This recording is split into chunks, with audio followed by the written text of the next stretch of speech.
We're back here with Rowdy Piper, the Rowdy Scotch, if you will.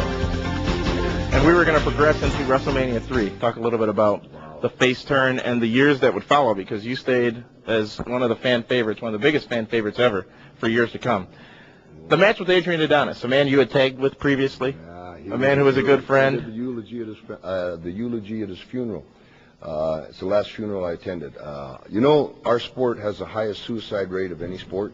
Really? And all my frat brothers are dead, most of them. And I just stopped going to funerals. Kerry Von Erich was a really good friend of mine. Owen Hart was my cousin. Did you know about his foot, Kerry? You know, I'll tell you a story. He's not here anymore. I don't think he'll mind. Kerry, no, seriously, Kerry, for some reason, he liked to share a room with me, and he would take his prosthetic off, and it didn't bother him with me. And we would just talk. But he'd take a shower with his boots on. And one time we're in the Marriott in Miami.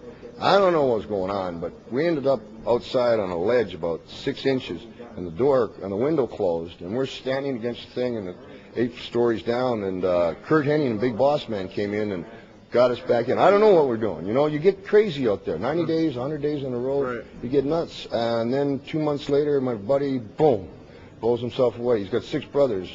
They all killed themselves with the exception of one. Adrian Adonis, you call us the 22s when we were 22 and 22 years old in L.A. And then, you know, he put a dress on, so I had to make a split there. But you know, Adrian was the kind of guy, he looked horrible, but he was strong as a dog. You know, he was had a great gimmick, too. Yes, and he helped me. Saw it used later in a match you were a part of in WrestleMania 12. Yes. Yeah. Oh, man. That was, I broke this knuckle here on his head, man. I just pushed it back. I hit him in the head as hard as I could. I was there, actually. Were you? WrestleMania 12. Yeah, no. Yeah, and I hit him hard, man. And then he come at me with this Cadillac, and yes, exactly. And I tell you, and I looked at the Cadillac, and I guess I was supposed to move. you know, I just got the truth. But the Cadillac was coming, and I looked at him, and he wanted to get out of the shot, right? So he had a gun. And I don't know. I just slapped the hood, and boom! All of a sudden, I was gone. So I got an OJ's Bronco, which was and bleeding. Yeah. We were. Yeah, it was a tough one. I used that bat on him, and it turned out real well because. He had some problems with his dad, Dusty Rhodes, and he needed a boost. And it gave him a boost, and that's what it's all about. Is in my sport, you pass the tradition down. I'm going to back up just a little to 1992, April 1st, I believe it was. WrestleMania 8. I guess it's all about WrestleManias when you've been in so many of them, I guess. Sure. Bret Hart, Rowdy Piper for the Intercontinental title. It all starts with the interview in the back, the promo in the back, where you and Bret simply cut a great promo where, you know, you were trying to be Bret's friend, and Bret was being all serious about the match, and at the end you pulled the belt out of your belt and, you know, said you could have had him. I understand. Good promo. The match. Many say one of the best ever in your career, one of the best ever in history. What did you think of it? I did not want to wrestle. I loved Bret's mom, who's just passed away, Helen. And first time I met her, I sent her roses. And I loved Bret and Owen, and so they asked me to wrestle Bret for the Intercontinental title, and I did not want to. But then it's business. He's my cousin, and he needed a boost. And I'll tell you the truth. You know, they say how many titles you won, etc. You know, how many? Well, I look at it. How many times have you had your shoulders pinned?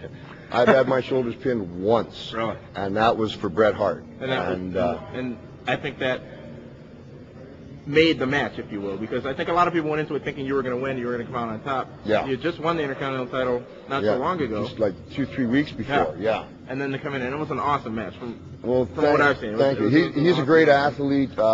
You should have used the belt, though. I think if he wasn't my cousin, I think I would have, man. But, you know, he needed a boost. And that's what it's all about. Champion later that year. Oh, he went, boy, did he go for it. But again, I say, you know, with Hogan and all these guys and titles and stuff like that, you know, I look at it different ways. It's not how many titles you got, how many times you get your shoulders pinned. You know, exactly. Once. We haven't touched on it yet. I'm sort of surprised by it. But what are your feelings about Hulk Hogan? At the beginning, Hulk Hogan and I, Terry Bin Laden. Oh my Lord! TB, tuberculosis. In the very beginning, there was a lot of animosity, I wouldn't take a dive for him in War to Settle the Score. Wouldn't take a dive for him in WrestleMania 1. And they were really pushing Hogan. So I'd do an interview, like Hogan would do an interview, and you say, yeah, you and your silly dress and stuff. And so I go, hey, well, listen, man, you know, would you put something on that bald head because the lights hit it, boom, shiny in the eye. Mr. Man, cut. You can't say that. He's talking about my kill. It's a dress. And you go, no, you got. So I was censored always with Hogan. And even in the Piper's Pit? No, I went for it. Yeah, nobody told me what to do that. And we became we were called the franchise at the beginning. And when I went and did They Live, I got a message from Vince McMahon that says, tell Piper that Hogan and I are the only true blue WWFers.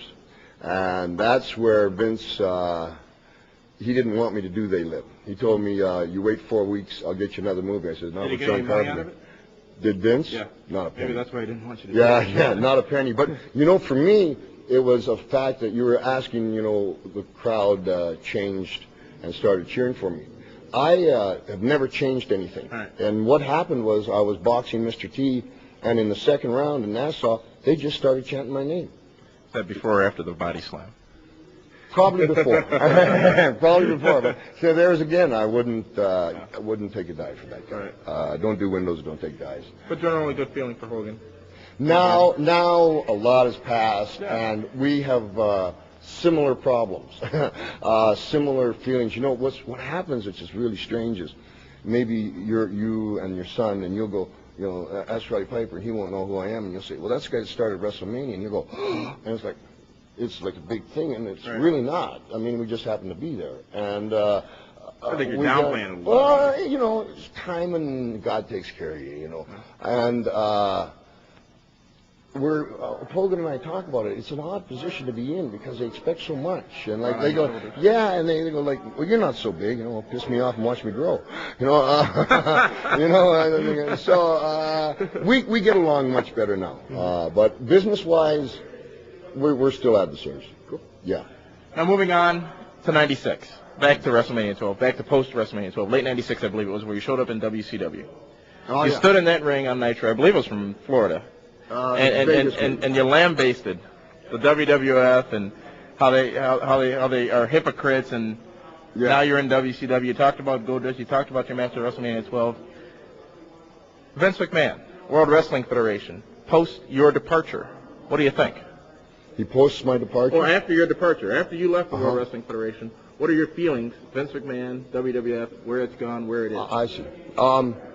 I talked to Vince for about an hour before 2 days before I went to WCW, and the last thing I made him say, tell me you love me. And he says, I love you. I don't think he meant it.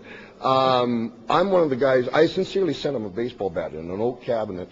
It's got a glass across it, and it's got a plate, says first come, first serve RP. And it's got a baseball bat in it. You got to break the glass and take the bat out. Because I told him, you got so much money, if you mess me up on a payday, I'm going to beat you to death with a bat. So I sent it to him. So he's still in his office. Not soft-spoken, are you? Well, you know, I'll tell you, I'll just finish this off with it. You know how to control promoters. I was younger, much younger then. But I went out and I saw the house. And you know why you walk slow to the ring? These guys don't know. You know why I walk slow to the ring? I'm counting the house. And two, those announcers, they're still talking about the last match. They're talking about whatever they want. Are you finished yet? I'm here now. So you walk nice and slow. You walk down there where these other guys are. You know, nah. You just get down there. So I checked the house out one time, and then I come back to this promoter, and the promoter said, I got to make up the figures because I don't remember it. Let's say it's $15,000, and it was like 25. And so I took my trunks off in intermission, put my street clothes back on, and just before intermission finished, I went into the ring, took the microphone, and said, ladies and gentlemen, the promoter won't pay me for fighting, so if I were you, I'd get my money back. And I walked out the front door, and from what I heard, it was the best riot that year. And no promoter ever messed with me again. That's a little unknown secret. Rowdy Piper starting riots all across the country. You got two already that you can talk about. Yeah, but it worked well.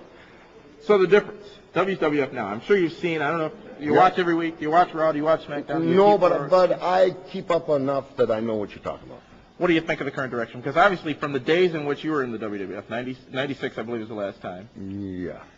it's a whole different atmosphere. It's a whole different world. It's a whole different group of characters almost. Mm-hmm. What do you think about their current direction and seemingly throwing caution to the wind and going with whatever people want to see, quote unquote? Yeah.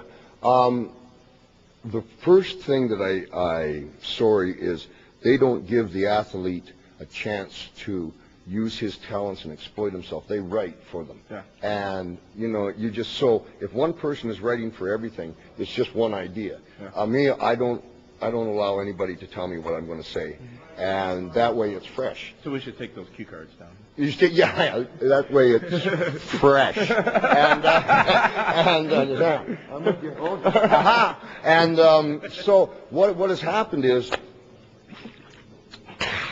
well, I'm rowdy, man.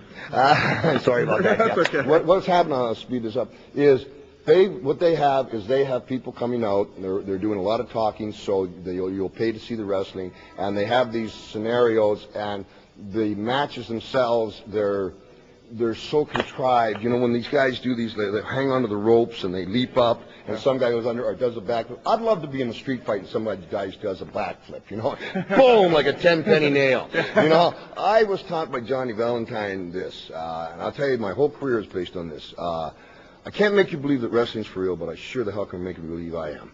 Yeah. And put your feet on the ground and fight. Yeah. And that's what they're not doing. And they, you know, Vince McMahon and Pat Patterson, they book from the crotch, man. Mm-hmm. And everything you see there is from the crotch. I'm trying to say it as delicately as I can for you. But if you notice, like, you got Pat Patterson out there, pulls down his pants, and he's got his underwear, and he's got a big skin. Come on. Yeah. Come on. We're going to pay to see that. Right. So what I'm saying is they think they're being entertaining, but they're only entertaining themselves. Right. You know, so that's why this league here, I was going to move into the XWF next. Yeah, okay, well, that's the reason you're here. And that's why I'm here, because I can't, you know, having somebody rub a Samoan rub his bare bum into your daughter's face. Yeah. Whoa. And you watching it right there. Whoa. Calling your daughter a slut. Stuff like that. Everybody, slut. Yeah. You know, I'd knock everybody out in the place. Yeah. Or try. You know, I think I'm tougher than I am. No, but so I don't understand that at all. Yeah. And I think that he's gone way over. And it's like when the XFL, yeah. When that went under, I know Vince, and all of a sudden the next week he got on the mic and said, "Hey Turner, you know, you're going to have to come and be." That's his way. His way is best defense is good offense. Yeah. And so when he's got them kissing his butt, you know what? He's telling everybody, hey, I don't give a damn what the ratings are, kiss my butt. When Jesse Ventura sued him, I think he got $937,000. Yeah. There was a piece of paper and all of our checks saying, Jesse got this. And what he was doing was basically, sure, if you want to go ahead, try. I'm not afraid of you. Yeah. That's his M.O. You get it. That's his M.O. So that's what he's doing. But when he gets real talent and that stuff doesn't work anymore. We'll just see what happens here. All right. You know. Well, the XWF comes the end of December. Yes, sir. We are going to be right back here in this very building, December 29th. Yes, sir. Thank you. It's my pleasure. On the Pro Wrestling Report. And anything you want to say to Milwaukee in closing? Well, Milwaukee, you know what? I'm trying, not me. You got Hogan, you got Hart, you got Lawler. There's the Nasty Boys.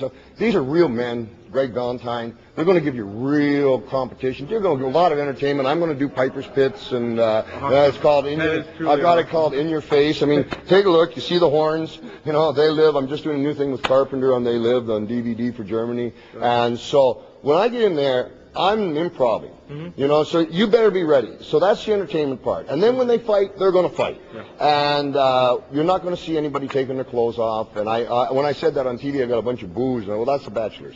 You know, but but it's still going to be as entertaining and clean as you go home. There's definitely a place for it. There's definitely a place for it. Yeah. And I thank you very much for your time. You guys are very sincere, and you waited a long time. And without you guys, we're nothing. Thanks, God Rowdy. bless you, man. Thank you for doing everything that you've done for the business here. Take care of yourself, Dan. You too. Bye-bye, folks. Nice meeting you. My pleasure. I know.